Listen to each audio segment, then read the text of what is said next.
ইয়ানসিলুনের অর্থ অনেকে বলেছে ইয়ান্তাশিরুন, ছুটবে। আবার ইয়ানসিলুন শব্দের রুট ওয়ার্ড হচ্ছে নাসাল। নাসাল মানে জেনারেশন, মানে জেনারেশন টু জেনারেশন উঠবে, জেনারেশন টু জেনারেশন উঠবে, লক্ষ লক্ষ বছর আগের মানুষ উঠবে। কিয়ামতের আগে, সপ্তাহখানিক আগে যে মারা গেছে, যার বডিটা হয়তো এখনো পচে নাই, সেও উঠবে।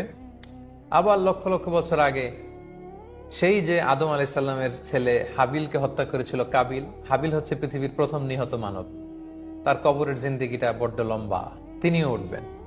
জেনারেশন টু জেনারেশন সব উঠতে আরম্ভ করবে। আজদাস অনেকে বলেছেন কবর, আসলে আজদাস আরো ব্যাপক, কবর ছাড়া অন্যান্য জায়গা থেকে উঠবে। কারণ পৃথিবীর অনেক জায়গায় বন্যা হয়েছে, অনেক জায়গায় সভ্যতা চেঞ্জ হয়েছে। একসময় এখানে কবর ছিল, লাশ ছিল, এখন এখানে শহর হয়ে গেছে, ডাউন টাউন। তো এর ভিতরে তো মানুষের লাশ পড়ে আছে মাটির নিচে, বা তার কোনো না কোনো অস্তিত্ব আছে। আল্লাহ বলেন ওইখান থেকে